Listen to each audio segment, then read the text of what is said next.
Oui, c'est bon. Bonjour, est-ce que tout le monde m'entend?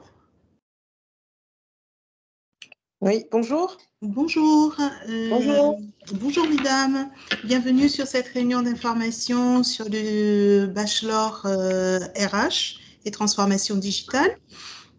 Je me présente rapidement, je suis Sandra Coudon, je suis responsable formation sur les titres RH, RGRH Bac plus 4, CRH Bac plus 3, celui qui vous intéresse, le titre MRH Bac plus 5. Je suis référente de la filière RH, c'est-à-dire que je participe à la rédaction des programmes de formation et au dépôt des titres avec la filière, et j'accompagne les promotions chez IGS depuis un peu plus de 14 ans maintenant.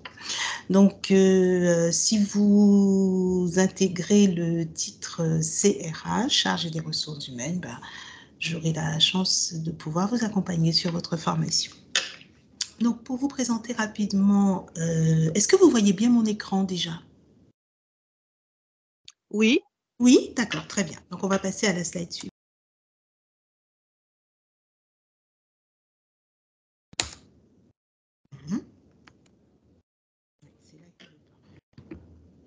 Voilà. J'ai un ordinateur un tout petit peu capricieux, vous m'en voudrez pas, hein. Alors, le titre CRH, c'est une formation Bac plus 3,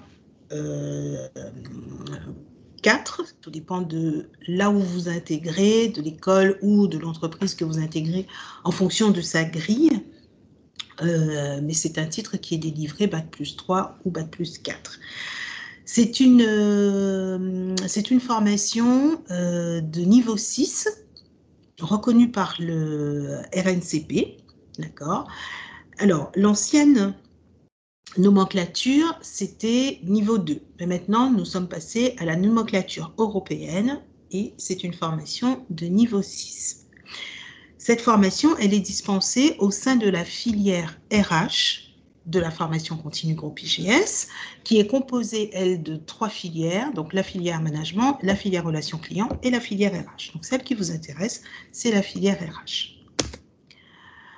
Alors, les modalités d'apprentissage du CRH, il n'y en a pas énormément. C'est principalement en temps plein. Et cette formation en temps plein dure 3 mois, ce qui représente 361 heures à raison de 5 jours par semaine de présence à l'IGS sur des horaires de 9h30, 17h30.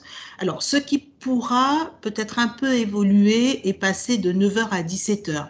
Donc, pour être plus large, je vais dire que la tranche horaire de cours peut être de 9h à 17h30. Et pour vous expliquer pourquoi, les 3 formations que je vous ai dit, les trois diplômes que je vous ai dit que je suis emmenée à encadrer sont en majorité à temps plein. Donc, il faut que je puisse voir chacun de mes groupes le matin. J'aime bien quand les stagiaires sont en formation, pouvoir voir chaque groupe, en fait.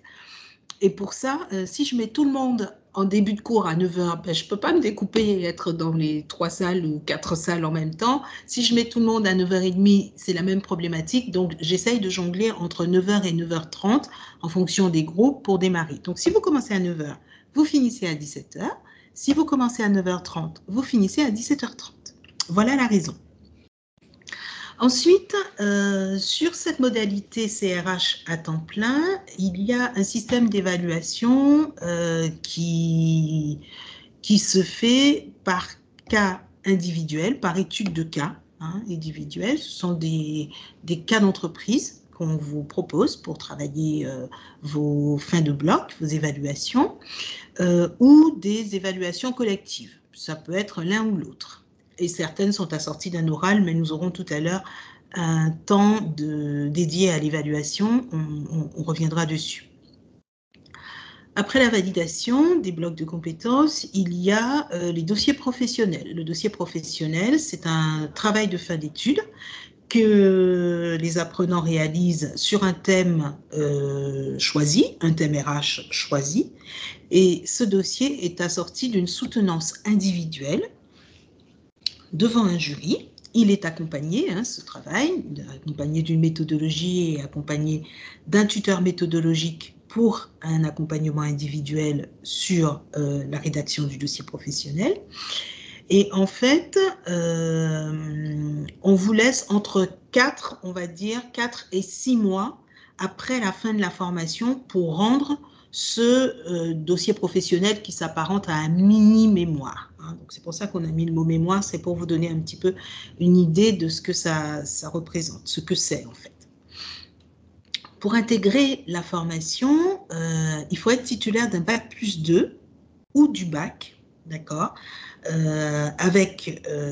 Quand c'est le bac, il faut valider une expérience professionnelle significative d'au moins 5 ans, si vous n'avez que le bac, pour prétendre à rentrer, ou sinon, avec un bac+2 validé, vous pouvez intégrer la formation. La prochaine rentrée, c'est le 14 octobre 2024, d'accord. Et cette formation est assortie d'un stage, d'une mission en entreprise qui est obligatoire, 2 mois de mission en entreprise pour 280 heures. Donc ça, c'est une première modalité pour intégrer le CRH. Voilà, il se dispense de cette façon-là. De façon très globale, je vous ai expliqué cette première modalité. Ensuite, il y a une deuxième modalité. Alors, cette deuxième modalité, elle est un peu découpée. Elle se rattache au bloc de compétences. Donc, on va partir du départ. La formation, votre planning de formation sera découpé par bloc. Il y a 5 blocs de compétences dans le titre qui sont indépendants les uns des autres. Tous mis ensemble, ça vous donne le titre CRH. Alors, indépendants les uns des autres, parce qu'on peut les suivre. Il y a des gens qui vont commencer la formation au début et qui vont aller jusqu'au bout du titre, donc qui vont préparer le diplôme dans sa globalité, et d'autres personnes qui pourront venir suivre la formation bloc par bloc, en fonction de leur disponibilité professionnelle, par exemple, de leur disponibilité personnelle, pour des questions financières, ou ça peut être aussi pour des questions financières, effectivement. Ils choisissent de faire un bloc maintenant, un bloc dans quelques mois, ou de faire 2 blocs simultanément, et revenir quelques temps après, mais sans dépasser une période de 2 à 3 ans, qui représente la validité d'un titre, pour pouvoir capitaliser ces blocs de compétences, suivre la partie dossier professionnel et valider le titre. Donc, c'est soit on suit tout d'un coup, en s'inscrivant à la formation dans sa globalité, ou soit on peut la suivre bloc par bloc, en fonction de ses disponibilités, en pensant bien à capitaliser avant les 3 ans pour pouvoir obtenir le titre. Cela signifie que pour les personnes qui sont inscrites en formation pour le titre dans sa totalité dès le début, ils pourront rencontrer d'autres personnes qui viendront sur un bloc ou 2 blocs de façon épisodique pendant la formation. Alors, est-ce que c'est clair pour vous cette partie-là? Si vous avez des questions, vous n'hésitez pas à me couper, il n'y a pas de souci, je réponds au fur et à mesure à vos questions pour éviter de tout laisser sur la fin. On peut procéder par échange. Est-ce que ce que je viens de vous dire est clair? Pour moi, oui. Oui, c'est déjà bien. Alors, la formation CRH, c'est uniquement sur temps plein cette année? Alors, Madame Pelmar, oui, cette année, ce sera en temps plein. OK.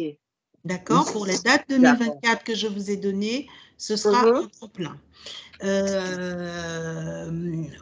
Alors, on est en cours de digitalisation du titre, mais ce ne sera pas, il ne sera pas disponible pour tout de suite. Je ne peux encore pas vous d'accord? Okay. Mais il y aura, vous l'avez certainement connu à une époque en temps partiel, mais là, il va se faire à temps plein.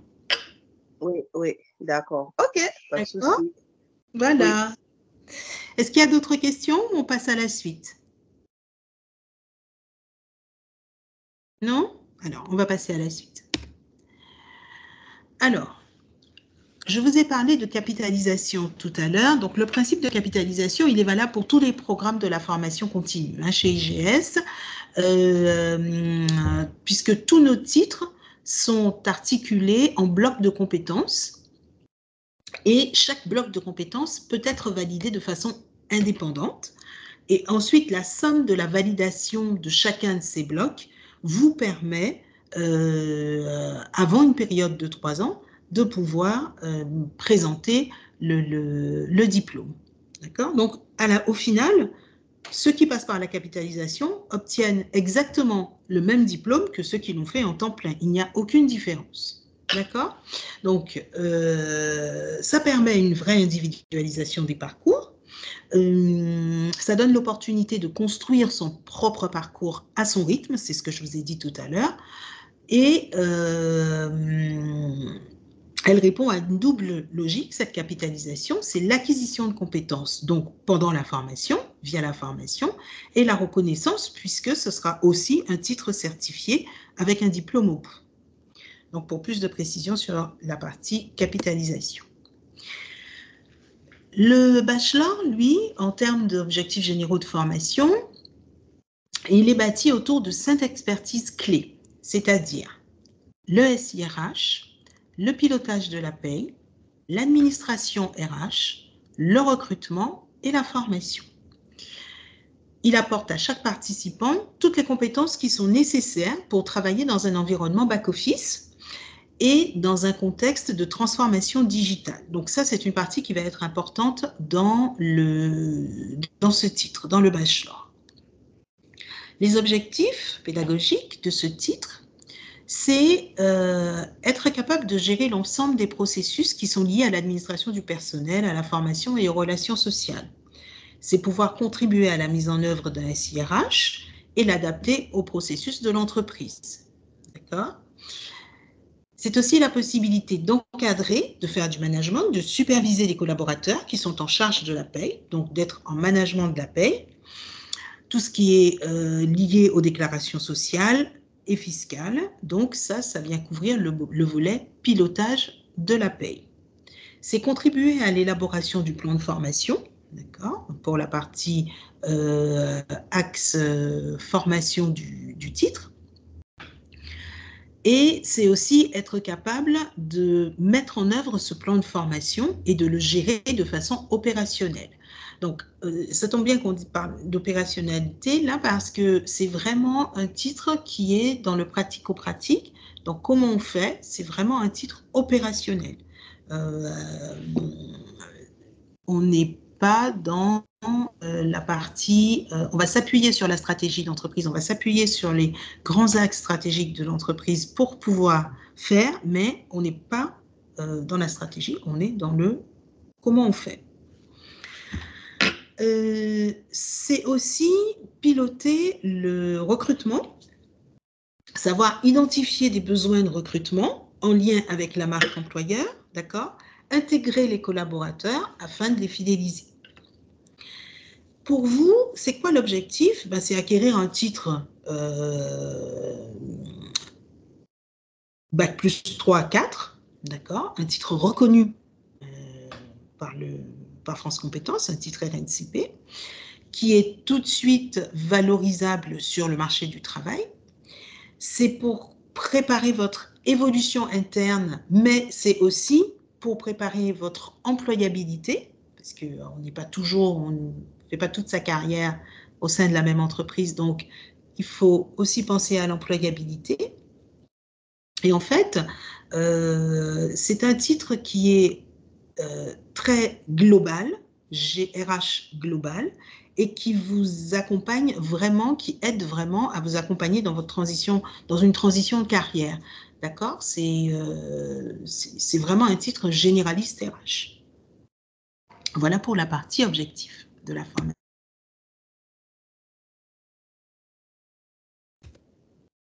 Encore un peu.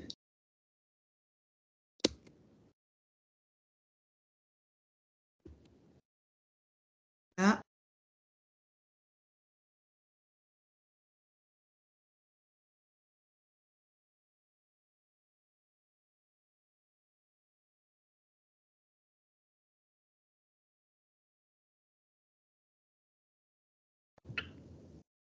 m'entendez? On n'entend plus rien du tout. Hein. Et là, vous m'entendez ou pas?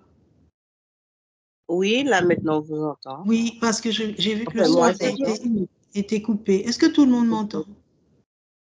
Oui? Oui. D'accord. Donc, on va regarder les principes pédagogiques. Les principes pédagogiques, c'est en fait comment vous apprenez. Les cours sont dispensés par des intervenants qui sont des professionnels des métiers des ressources humaines. Ce sont des intervenants qui travaillent avec l'IGS déjà depuis de très nombreuses années, qui connaissent bien nos exigences, qui sont pour certains encore en poste RH, pour d'autres consultants, mais ils viennent tous des ressources humaines. Ils favorisent les échanges entre professionnels, d'accord, intervenants et participants. Donc, même si vous êtes par exemple en reconversion sur la fonction, en fonction RH, on considère que vous avez une expérience professionnelle qui vous permet que vous pouvez partager avec les autres stagiaires, tout simplement. Et ces échanges entre professionnels permettent d'illustrer des situations concrètes, des choses que vous auriez vécues, que vous auriez gérées en entreprise. Et comme ça, la représentation des sujets qui sont abordés en cours, bah, elle se concrétise vraiment. C'est plus facile de comprendre et d'apprendre lorsqu'on s'appuie sur l'expérience. On s'appuie aussi sur les mises en situation, c'est-à-dire que vous aurez des travaux de groupe pendant les cours, hors des cours, sur des cas concrets, pour que vous puissiez mobiliser les connaissances que vous avez acquises en cours. On intègre également la partie multimodale dans le parcours, d'accord. Vous avez des modules en présentiel et des modules à distance qui sont sur la plateforme RiseUp du groupe, la plateforme Mon Campus. C'est une plateforme sur laquelle les intervenants vont déposer l'ensemble des supports de cours liés à vos modules, les exercices, des travaux d'entraînement. Alors, vous aurez aussi quelques exercices et travaux d'entraînement en cours sur papier, mais notez d'ores et déjà que les supports de cours de base seront sur la plateforme Mon Campus parce que nous sommes Green Campus déjà depuis plus de 4 ans maintenant, si je ne dis pas de bêtises. Et nous avons une politique zéro papier, c'est-à-dire qu'on ne vous imprimera pas vos supports de cours. Ils seront disponibles avant ou après le cours selon l'intervenant. Hein, ils sont libres de choisir et de les mettre avant ou après. Il vous appartiendra de les télécharger et de les imprimer si vous en avez besoin, mais vraiment si vous en avez besoin. Les notes que vous prendrez en cours, et d'ailleurs ça a cet aspect très important, de mobiliser toute votre attention pour prendre vos notes et de vous habituer à prendre des notes au lieu d'avoir des supports que vous feuilletez pendant que l'intervenant il fait le cours. C'est moins efficace. Ça, c'est un point. L'autre point, concernant les travaux d'entraînement et les exercices, lorsque l'intervenant le demandera, bah, écoutez, on les fera imprimer de façon à ce que vous en disposiez en cours pour pouvoir faire les exercices et les travaux de groupe. Donc, il faut bien faire la différence entre les exercices et les supports de cours de base. Je voudrais venir sur un point, c'est l'accompagnement collectif et individuel. Alors ça, c'est quelque chose de très important. C'est vraiment ce qui nous différencie, nous IGS, d'autres organismes de formation. Nous sommes très attachés à cet accompagnement qui, pour nous, est l'une des clés de votre réussite. Votre part de travail est bien évidemment la part la plus importante, mais si en accompagnement collectif, c'est-à-dire lorsque vous êtes en grand groupe ou lorsque vous êtes en groupe avec intervenant ou en groupe avec votre responsable formation, et l'accompagnement individuel qui représente tous les temps où on vous consacre un moment à vous tout seul, à chaque personne, que ce soit l'intervenant, que ce soit le tuteur méthodologie, que ce soit votre responsable formation, ces temps-là sont des temps vraiment importants et ils existent tout au long de la formation. L'objectif, c'est vraiment de vous apporter du soutien. Le cursus est court, donc très intensif. Vous êtes des adultes en formation, donc quand vous rentrez à la maison, il n'y a pas vraiment possibilité de mettre les pieds sous la table parce qu'on n'est plus chez papa, maman et qu'on a une vie de famille, qu'il faut arriver à concilier le tout. Et ça, c'est vraiment important. Cet accompagnement aide aussi à la réussite de votre projet professionnel et à la validation de vos évaluations. D'accord? Donc, là, c'est un point qui est vraiment important parce qu'on sait que c'est une de nos forces et on met vraiment cette force que nous avons de vous accompagner au service de votre réussite. Donc, voilà les principes pédagogiques, voilà tout ce qu'on met en œuvre pour vous permettre d'apprendre. Est-ce que vous avez des questions? Non? Pour l'instant, ça va. Ça va? D'accord, très bien. J'ai des questions. Oui. Allô. Bonjour, monsieur. C'est monsieur Deroy. Oui, c'est monsieur Deroy. J'ai des questions. Oui, monsieur Ottawa, je vous écoute. Oui, en fait, une question sur cette formation. Ça dure 3 mois. Et comme j'ai un bac plus 2, bon, ça m'empêche pas de faire cette formation. Ah non, pas du tout. Parce que, alors, est-ce que vous étiez là au tout début? Si, j'étais là au tout début. Voilà. Alors, on va revenir un peu sur cette partie-là. S'il veut bien revenir. Bon, il ne veut pas revenir, mais avec un bac plus 2 validé, vous pouvez intégrer le titre. Ça ne vous empêche absolument pas de suivre la formation. Si vous n'êtes pas, que vous ayez une expérience RH ou une autre expérience professionnelle, à partir du moment où vous avez un bac plus 2 qui est validé, vous pouvez intégrer la formation. Très bien. Est-ce qu'il y a d'autres questions? On poursuit? Non? D'accord. Oui, je vais poser juste une question. Je suis donc, moi, dans le RH depuis 2010. Par contre, je n'ai pas de bac. Je suis depuis 2010, vous avez dit? Depuis 2007. 2007, pardon. Je n'avais pas. Je suis gestionnaire du personnel. D'accord. Et donc, je n'ai aucun diplôme. Et pour évoluer dans l'entreprise, il faut effectivement donc, que je passe un examen. Est-ce que c'est possible dans le cadre hors formation SNCF, parce qu'ils en proposent également des bachelors en interne.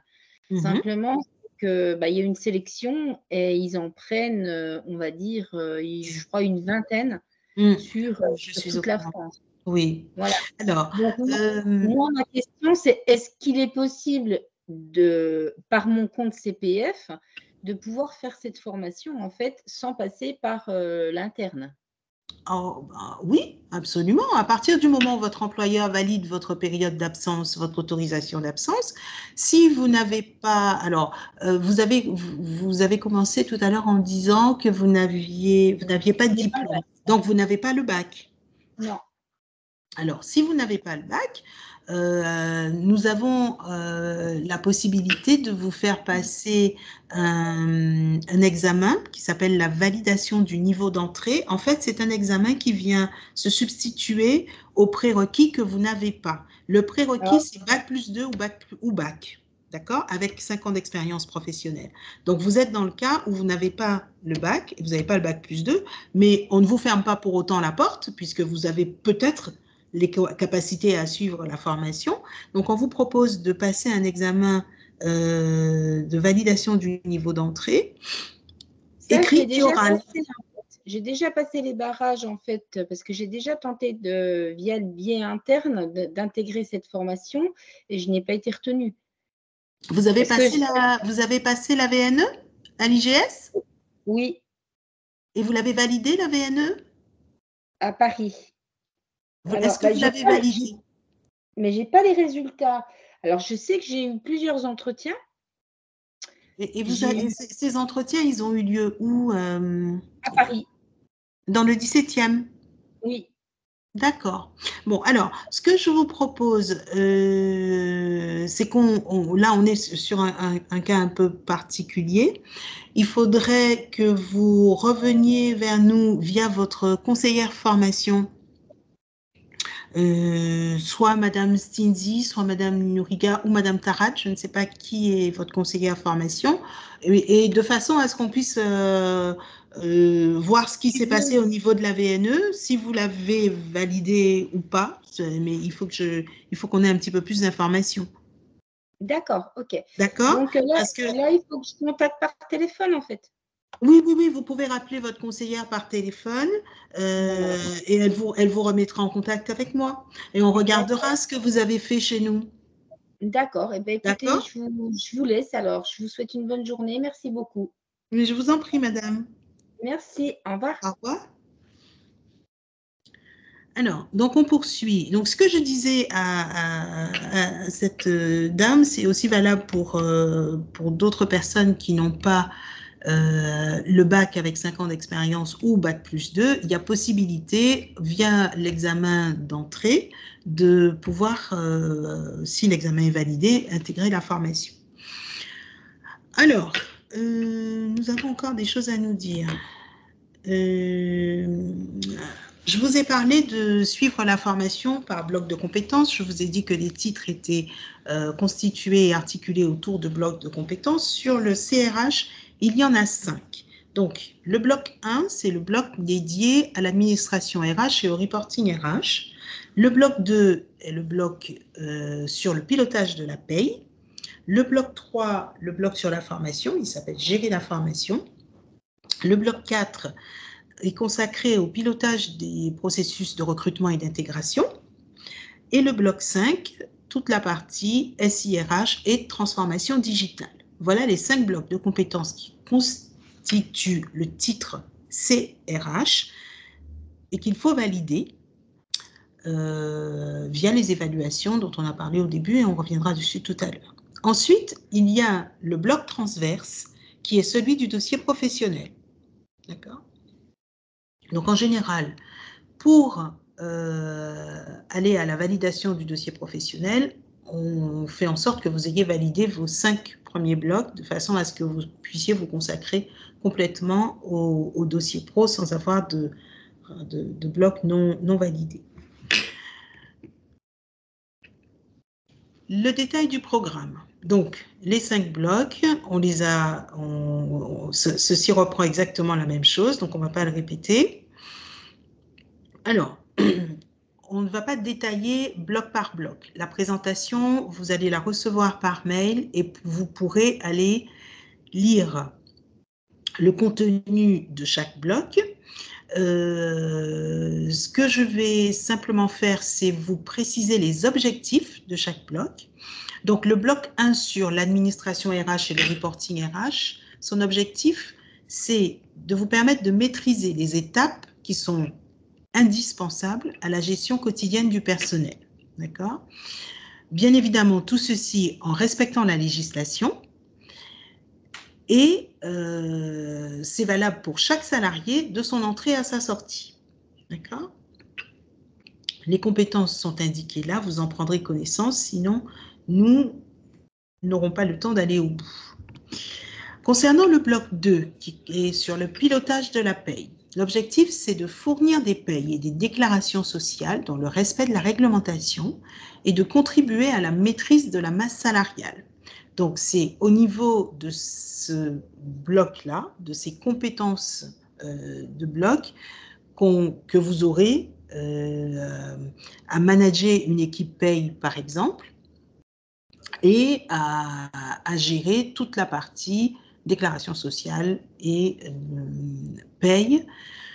Et puis, une grosse partie d'anticipation parce que il faut éviter tous les problèmes qui peuvent se poser lors d'un contrôle, par exemple, ou d'un audit au sein du périmètre de la paye. Donc là, ça demande beaucoup de rigueur, de minutie et d'anticipation. Et une bonne connaissance de la législation, bien évidemment. Sur le bloc 3, gérer la formation, l'objectif, c'est vraiment de participer à la définition du plan de formation, du plan de développement des compétences, qui s'appelle maintenant, hein, et assurer sa mise en œuvre et son suivi. D'accord? Donc là aussi, vous pourrez aller prendre connaissance des compétences visées du bloc et des différents modules qui composent le bloc 3. Le bloc 4, piloter le processus de recrutement et d'intégration. L'objectif, c'est maîtriser les étapes de recrutement depuis l'identification des profils et des besoins de l'entreprise jusqu'à la sécurisation de l'intégration des collaborateurs. Donc, l'entreprise a un besoin, vous identifiez bien ce besoin, vous identifiez le public à recruter et vous veillez à une bonne intégration des personnes qui auront été retenues, parce que cette intégration va participer aussi à la fidélisation des collaborateurs. Toute cette démarche sur le pilotage du processus de recrutement est bien sûr en lien avec la marque employeur qu'il va falloir valoriser. D'accord ? Alors, le bloc 5, gérer le SIRH et contribuer à la transformation digitale RH. L'objectif, c'est contribuer à la mise en œuvre d'un système d'information RH qui soit efficient. Donc pour ça, là aussi, il va falloir pour vous identifier des besoins opérationnels, participer à la rédaction d'un cahier des charges, d'accord, au vu des objectifs qui sont fixés par l'organisation RH, analyser les solutions qu'on peut proposer, que vous pouvez proposer à l'entreprise pour ce SIRH, suivre la réalisation de la prestation et puis ne pas oublier que vous aurez aussi un rôle d'accompagnement des collaborateurs dans l'utilisation de ce SIRH. Donc voilà les 5 blocs de compétences. Lorsque vous recevrez la présentation, vous prendrez le temps de bien lire les modules, les compétences visées du bloc, de façon à vous approprier ces éléments-là. Alors, nos blocs de compétences, au début, nous avons dit qu'ils étaient évalués. Donc, les évaluations sont sous forme d'études de cas écrites et ou orales. Donc, il va y avoir 2 blocs qui vont être concernés par une évaluation écrite et orale. C'est le bloc 1 sur l'administration des ressources humaines et l'organisation RH et reporting RH, et le bloc 2 sur le pilotage de l'activité paye. Donc, pour ces 2 blocs, vous aurez une épreuve écrite assortie d'un oral. Les autres blocs, le bloc 3 sur la formation, le bloc 4 sur le recrutement et le bloc 5 sur le SIRH, eux seront soumis à une évaluation écrite simplement. Donc, ce sont toujours des études de cas, des études de situation réelle d'entreprise qui auront été adaptées et qu'on vous présente de façon à ce que vous soyez le maximum en situation réelle, en situation d'entreprise réelle, et que vous soyez en capacité à résoudre, à comprendre ce type de problématique lorsque vous êtes en entreprise. Alors, bien sûr, tout au long de la formation, tout au long de vos modules, des exercices que vous ferez, des entraînements que vous ferez, vous serez en préparation de ces évaluations. D'accord ? C'est pendant tout le bloc qu'elle se prépare, l'évaluation. Elle se prépare en cours, mais elle se prépare aussi à la maison, dans votre travail personnel, la rédaction de vos fiches, apprendre vos cours, les lectures qui vont avec, la répétition des exercices, des entraînements, jusqu'à ce que pour certains, ça devienne des automatismes. Voilà, donc je viens de vous décrire le meilleur moyen de valider vos évaluations et de vous préparer à la validation de ces évaluations. Le dossier professionnel, quant à lui, alors on a vu que c'était le bloc transverse, c'est celui qui arrive en termes de validation à la fin de la formation, mais je dis bien en termes de validation parce qu'en termes de préparation, il se prépare tout au long de la formation. Alors, comment ça se passe ? ce dossier professionnel est assorti d'une méthodologie. On vous dit ce qu'on attend de vous. Pourquoi il faut le faire de la façon qui va vous être indiquée, et les risques aussi que vous encourez à ne pas le faire de la façon que vous indiquez, et le risque, c'est de ne pas valider, tout simplement. Donc, c'est important, cette méthodologie. Elle se fait en grand groupe et ensuite, de façon individuelle, individuelle et semi-groupe, vous aurez un accompagnement qui sera un petit peu plus de proximité en fonction du thème que vous avez choisi, que vous aurez présenté, qu'on aura validé, sur lequel on vous aura fait travailler et retravailler. Vous aurez cet accompagnement pour vous permettre de rendre un travail qui correspond aux attendus de la méthodologie, qui est la condition sine qua non pour valider ce dossier professionnel. Alors, quand la méthodologie démarre, on vous donne une forme de petit calendrier, hein, on va dire, en disant, voilà, il y a tant de méthodologies. À partir de telle date, vous devrez rendre votre sujet, vous devrez rendre votre fiche méthodologique, et on va vous attribuer un tuteur méthodologie à partir d'une autre date.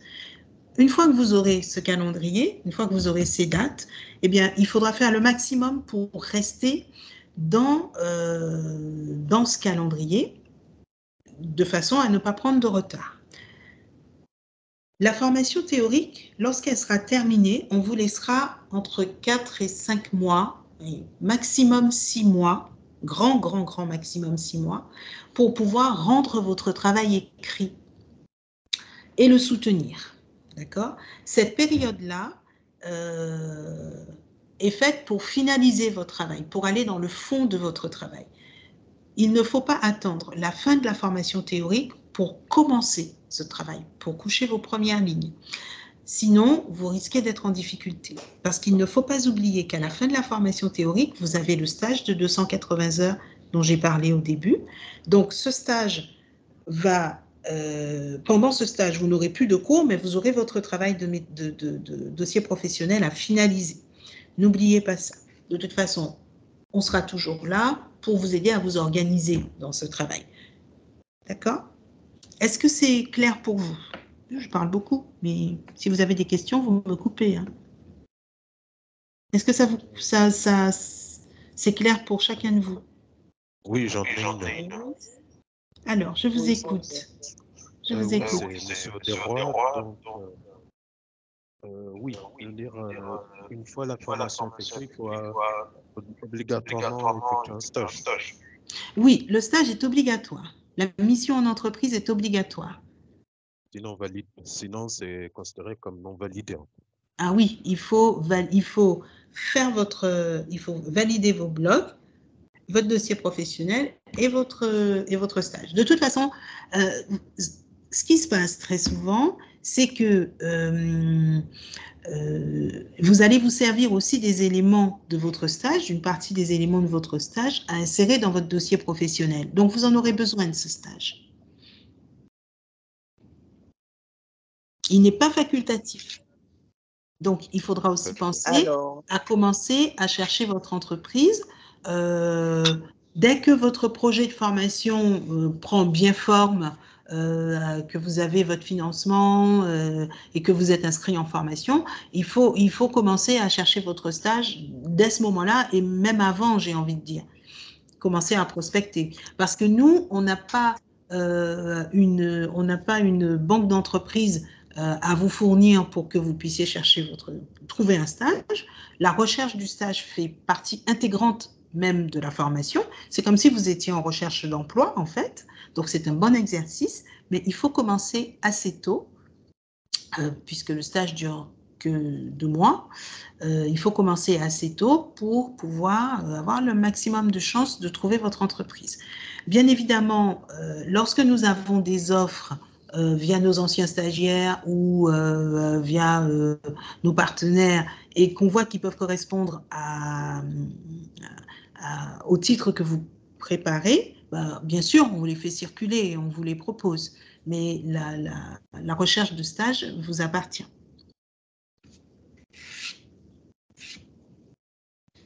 Est-ce qu'il y a une autre question ? Votre question. Ça répond à votre question. Excusez-moi, j'ai pas bien entendu. J'ai dit ça répond à ma question. Ça répond à votre question. Très bien. Il y a une dame qui voulait parler tout à l'heure, qui voulait poser une question. Oui, alors je voulais savoir si par exemple, on n'a pas réussi à valider un bloc. Par exemple, je ne sais pas, on n'a pas eu la moyenne dans le bloc et qu'on souhaite le repasser. Est-ce qu'il y a des sessions de rattrapage? Comment ça se passe en fait? Absolument. Pour chacune de vos évaluations, vous avez une session de rattrapage. D'accord? La session de rattrapage n'est pas programmée à l'avance, forcément. Vous passez votre évaluation, les intervenants ont entre 1 mois et 1 mois et demi pour donner les résultats. Lorsque le résultat n'est pas validé, la moyenne c'est C, on note en lettres de A à E et la moyenne c'est C. Ça correspondrait à un 10 sur 20 par exemple. Si vous êtes en dessous de cette moyenne de C, si vous êtes à C-, vous allez au rattrapage. Voilà comment je procède. Je vous laisse le temps de récupérer les commentaires de l'intervenant, de faire vos révisions et à ce moment-là, on voit ensemble à quel moment on peut positionner le rattrapage. En revanche, on ne laisse pas traîner trop longtemps le temps de rattraper parce qu'il ne s'agit pas, si par exemple vous avez loupé l'évaluation du bloc 1 et que vous devez la rattraper, que vous ayez le bloc 1 et le bloc 2 à passer en même temps. D'accord? Il faut qu'on trouve entre les deux blocs, entre les deux évaluations, le temps que vous révisiez et que vous soyez, qu'on fasse le rattrapage, d'accord? Alors, le rattrapage peut se faire sous forme d'écrit, peut se faire sous forme d'oral, tout va dépendre de ce que vous n'avez pas bien réussi. Mais dans tous les cas, vous avez le temps de réviser et on vous explique ce qui n'a pas été, en fait, pour vous permettre de rattraper. Alors, ce rattrapage, il est valable pour les blocs de compétences, mais il est aussi valable pour le dossier professionnel. En fait, il y a toujours la deuxième chance. OK. D'accord? Voilà. Mais par contre, il y a la deuxième chance, mais il y a une petite rançon à la deuxième chance. Et la rançon de la deuxième chance, c'est que votre note reste plafonnée. Vous n'aurez, si vous rattrapez, on ne vous notera jamais au-dessus de la moyenne. On vous donnera la valeur réelle de votre travail, si vous souhaitez la connaître, mais la note finale restera plafonnée à la moyenne. D'accord. D'accord? Oui. Et alors, justement, comme la formation, elle est à temps plein, oui. Si par exemple, pour X ou Y raison, hein, on est absent un jour de formation pour, soit on est malade, soit on a un enfant qui est malade et qu'on n'a pas, voilà. Comment ça se passe en fait pour rattraper la journée de cours perdue? La formation étant à temps plein et nous n'avons qu'une session par an, en termes de rattrapage de cours, je ne peux pas vous dire que vous allez attendre la session de l'année d'après pour rattraper. Ce qu'il faut faire, lorsqu'il y a une absence… non, je parle d'une journée, hein, pas… Une journée, oui, une journée. Voilà.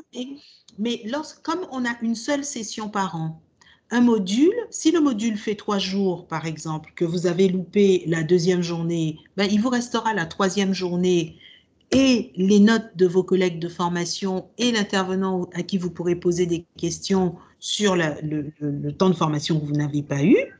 Mais par contre, vous ne pourrez pas intégrer un autre groupe, une autre formation pour rattraper, puisque j'ai qu'une session par an. D'accord. D'accord? Et c'est pour ça que je vous dis, je ne vais pas vous faire attendre l'année d'après pour rattraper un module. Parce que le fait d'avoir coupé une journée sur un module de 3 jours ne vous empêche pas de rattraper sur vos collègues, de poser des questions à l'intervenant et voire de valider votre évaluation. Ça ne gêne pas. Si le module ne fait qu'une journée, on va se retrouver exactement dans la même situation. C'est-à-dire que vous allez récupérer les cours sur vos collègues. Vous aurez les cours sur la plateforme Mon Campus. Lorsque vous allez travailler vos cours, si vous vous rendez compte qu'il y a des choses que vous n'avez pas bien comprises et que vous avez besoin d'échanger avec l'intervenant, vous lui ferez un mail ou vous passerez par moi. Enfin bon, il y a toujours moyen de récupérer les informations lorsqu'on a eu une absence. Parce que bien évidemment, sur les 3 mois de formation, vous avez des enfants, il y a la maladie, il y a des impératifs qui font que des fois, on peut être absent. Il ne faut pas que ça soit récurrent, mais ça peut arriver et dans ces cas-là, voilà comment on s'organise. D'accord. OK. D'accord. En fournissant un justificatif. Oui. D'accord. Alors, donc, on va continuer s'il n'y a pas d'autres questions sur la partie évaluation. Sur le dossier professionnel, qu'est-ce que j'ai de plus à vous dire? Donc, on a déjà dit que c'est vous qui choisissez votre problématique, d'accord? C'est une problématique qui est basée sur la stratégie RH. Alors, ce qui est écrit, choix d'une problématique stratégique RH, ce n'est pas tout à fait une problématique stratégique puisque vous n'êtes pas sur un diplôme de stratégie RH, mais c'est une problématique qui va se baser sur la stratégie de l'entreprise. Parce que tout ce que je vous ai cité tout à l'heure, paye, administration du personnel, formation, recrutement, SIRH, tout ce que vous aurez à faire sur ces domaines-là en entreprise, ces choses-là seront guidées par la stratégie d'entreprise. Donc, vous devrez la prendre en compte, mais ce n'est pas vous qui travaillez sur cette stratégie d'entreprise. Donc, ce sera une problématique RH qui va devoir s'appuyer sur la stratégie d'entreprise et qui va intégrer forcément une conduite de changement au sein de l'entreprise. D'accord ?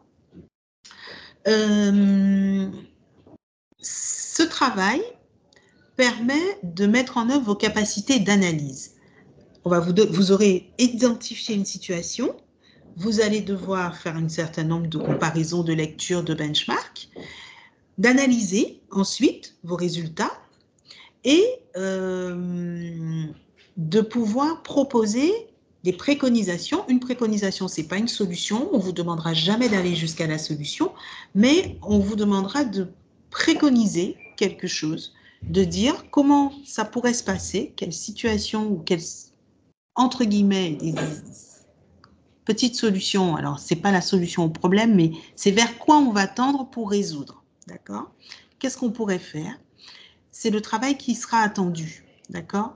Un travail de j'identifie un problème, j'analyse parce que j'ai été comparer comment ça se passe ailleurs. Comme je peux comparer, je dis voilà ce qu'on pourrait faire, donc je préconise, et ensuite, je présente tout ça à l'oral devant un jury de 2 personnes. D'accord ?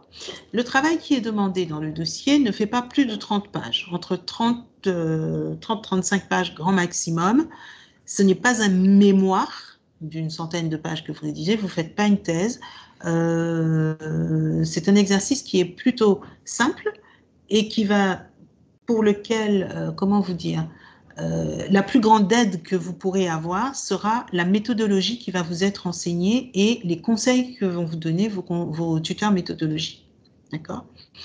Et à tout ça, une pointe de régularité dans votre travail et ça devrait bien se passer. Le rapport de fin d'études est soutenu de façon individuelle. Il n'y a pas de travail collectif là. C'est du travail individuel. Okay ? Et à l'issue de la formation, il va vous rester entre 4 et 5 mois pour le finaliser. Et le 6e mois, vous allez soutenir devant un jury de 2 personnes. Un jury bienveillant. D'accord ? Donc, on a déjà passé du temps sur le dossier professionnel. Concernant les conditions d'admission, pour entrer, nous avons dit qu'il faut être titulaire d'un bac+2 minimum. Dans ce cas, avoir entre 1 et 3 années d'expérience professionnelle. Alors, de préférence en RH, parce qu'on est quand même sur un diplôme RH. Bon, mais si ce n'est pas le cas, ce n'est pas grave. Ou alors être titulaire d'un bac et avoir 5 ans minimum d'expérience professionnelle. Aussi de préférence en RH. Et si on n'a ni l'un ni l'autre, eh bien c'est là qu'on rentre dans la validation du niveau d'entrée, comme je vous en ai parlé tout à l'heure, mais ça c'est vraiment du cas particulier. Ensuite, il faut remplir votre dossier de candidature que vous pouvez télécharger sur le site IGS Formation Continue. Je vous conseille vivement de soigner ce dossier de candidature parce que c'est lui qui va comporter le maximum d'éléments nous permettant de prendre la décision de sélectionner votre dossier. D'accord ? Et de mieux vous orienter, de bien vous préparer et de bien vous conseiller. Donc, soignez votre dossier de candidature, fournissez-nous des CV qui soient détaillés, plus vous en mettez, ce n'est pas un CV pour une embauche, c'est un CV pour une formation. Donc, plus vous nous donnez d'informations, plus ça nous permet de voir si vous prétendez au bon titre. Donc, soignez cette partie. Une fois que le dossier de candidature est arrivé via votre conseillère formation, il est transmis à la responsable formation qui vous fait passer un test de positionnement. Alors, le test de positionnement, ce n'est pas un test de sélection, c'est un test qui permet de vous situer par rapport aux compétences attendues du titre. Savoir si vous avez fait les choses, si vous ne les avez pas faites, si vous les avez faites plutôt en autonomie ou pas. Voilà. Ce n'est que du déclaratif, c'est vous qui le complétez et il sert pas il va nous aider à vous dans la sélection et il va surtout nous aider à dire, par exemple, une personne qui a 10 ans d'expérience en paye, peut-être qu'on va lui faire une réduction de parcours et ne pas l'obliger à suivre les modules de paye. Bien évidemment, sous condition de validation, hein, on fait passer une petite évaluation pour ça, mais ça permet de réduire le parcours et les financeurs apprécient particulièrement. Donc, ce n'est pas un test de sélection, c'est vraiment pour vous situer. Et après ce test de positionnement, on fait un entretien d'admission et à ce moment-là, on est vraiment dans la transparence. C'est vraiment l'entretien approfondi qui va nous permettre de voir si vous décidez de faire cette formation au bon moment, si les conditions sont réunies, si vous aurez la bonne capacité d'apprentissage et pour mieux vous orienter en fait. Donc, dans cette admission, les 2 étapes clés, c'est vraiment la validation de votre mode de financement hein, dans le projet de formation et votre dossier de candidature qu'il faut nous retourner. Vous pouvez le faire en ligne et à ce niveau-là, les conseillères formation vous donnent tous les renseignements nécessaires et vous accompagnent vraiment bien. Est-ce qu'il y a des questions sur les conditions d'admission ? On a déjà répondu tout à l'heure à quelques questions, mais est-ce que cette partie-là est claire pour vous? Oui, c'est clair pour moi. C'est clair? D'accord, très bien. Alors, oui, c'est clair. C'est clair? Bon, c'est parfait. Alors, la prochaine rentrée du CRH temps plein en présentiel, c'est le 14 octobre 2024, d'accord? Et la formation se termine en janvier 2025. La date très précise, on va vous la remettre dans la présentation, parce que comme ça, je l'ai plus en tête, vous allez m'excuser. Et le stage démarrera en février. Alors, il n'y a pas d'interruption donc, entre la période de stage et la fin de la formation théorique et le stage. D'accord? Il dure 2 mois, de février 2025 à avril 2025, mais vous n'avez pas de... Alors peut-être que dans le planning, on va pouvoir insérer une petite journée de congé, on va dire, histoire de vous permettre de souffler entre la fin de la formation théorique et le début du stage, mais on enchaîne, en fait. C'est pour vous dire qu'on enchaîne. Quoi vous dire d'autre? Les tarifs, ben oui, parce qu'il y a aussi cette partie-là. Alors, la formation peut être financée soit par votre entreprise, soit par les OPCO, soit par Transition Pro, par un mix de tout cela. Il y a beaucoup de multifinancement. En tout cas, tout ce qui n'est pas financement personnel, c'est 11 500 € net de taxes. La formation, plus les frais de dossier de 120 €. Lorsque vous venez en journée porte ouverte et que vous déposez votre dossier le jour de la journée porte ouverte, même s'il n'est pas parfaitement complet, on vous offre les frais de dossier. Et bien évidemment, le tarif de la formation, les 11 500 € net, s'entendent certification incluse, c'est-à-dire qu'une fois que vous avez payé vos 11 500 €, vous payez rien de plus pour les examens ou autres. D'accord? Donc ça, c'est si votre financement est pris autrement que de façon personnelle. Lorsqu'il y a un souhait de financement personnel, il faut voir nos conseillers en formation parce que les conditions tarifaires sont différentes. D'accord? Tout à l'heure, je vous ai parlé de la validation du niveau d'entrée lorsqu'il n'y avait pas la condition Bac plus 2 ou Bac plus 5 ans d'expérience professionnelle. Ce test VNE est payant. Il est au tarif de 150 € net. Il est payant parce qu'il engendre des fois du jury, de la correction, c'est même pas des fois, il engendre de la correction et du jury, donc c'est un test qui est payant. Voilà pour les conditions tarifaires de 2023 qui restent les mêmes pour 2024. Voilà. Sur le tarif. Ensuite, qu'est-ce que j'ai d'autre à vous dire? Les financements en fonction de votre situation professionnelle. Alors, si vous êtes en poste et que votre employeur est à comment on dit, que votre employeur est à l'initiative de votre formation, vous pouvez, c'est même pas vous pouvez, c'est il fait passer cette formation sur le plan de développement des compétences. D'accord? Ce financement, via le plan de formation des compétences, peut être abondé par le CPF. Si votre formation est à votre initiative, d'accord, de façon individuelle, vous allez voir votre employeur et vous dites je souhaite faire une formation CRH à l'IGS.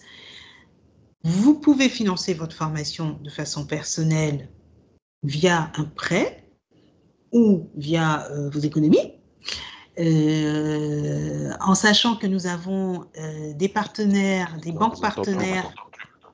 Allô? Vous m'entendez? Je vous entends plus. Ah. Personne ne m'entend?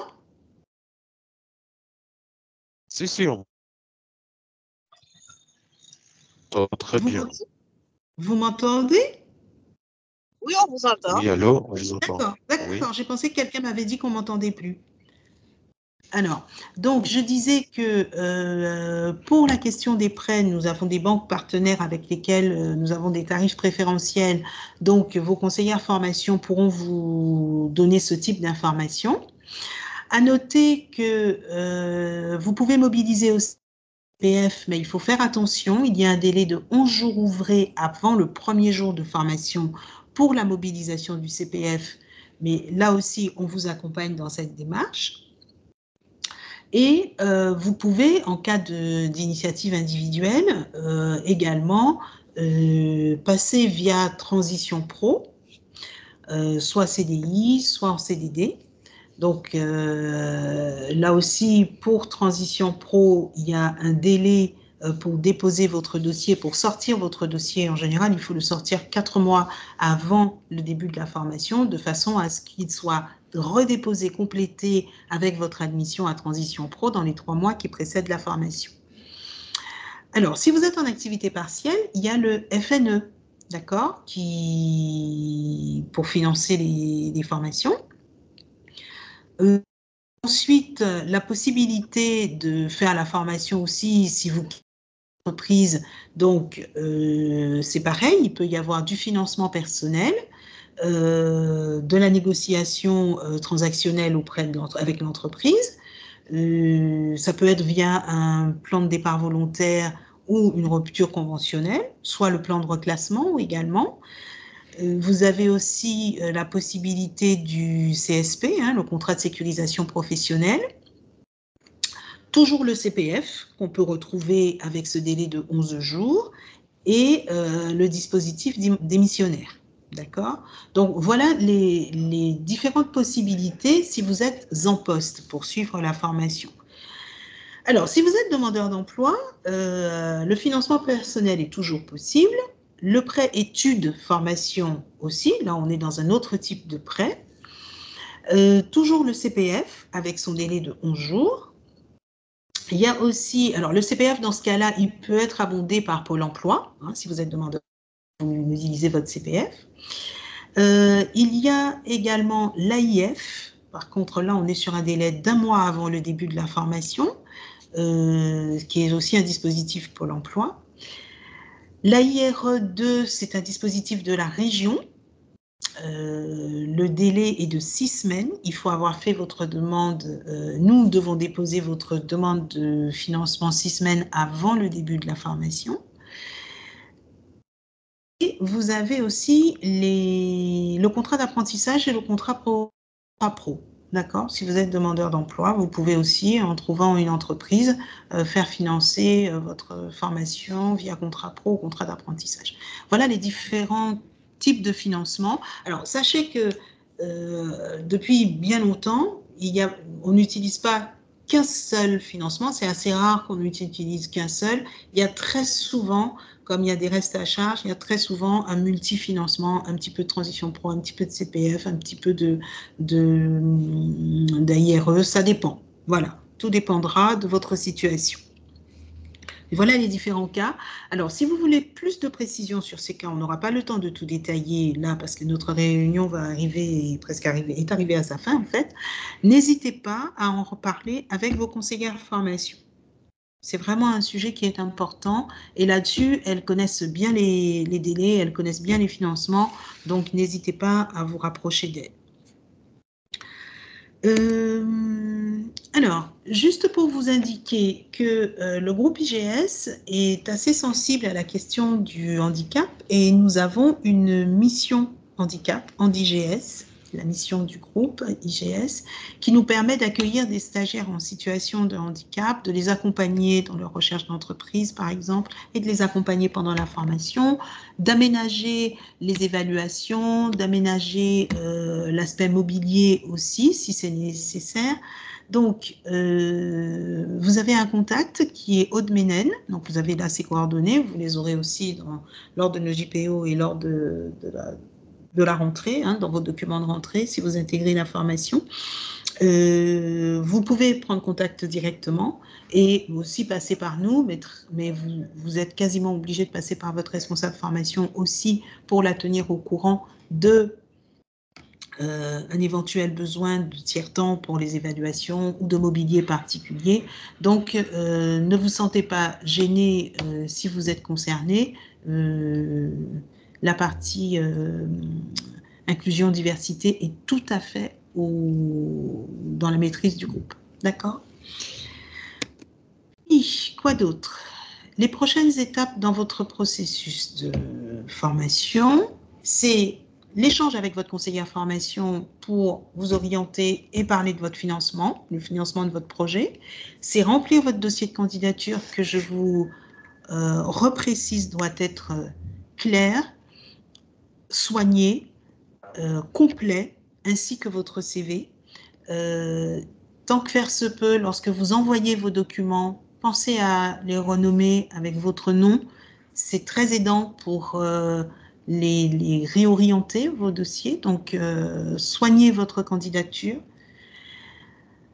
Ensuite, après l'étude de la candidature, vous passez votre test d'autopositionnement. Je vous rappelle que ce n'est pas un test de sélection, c'est simplement un test déclaratif qui nous permet de mener votre entretien et de faire d'éventuelles réductions de parcours.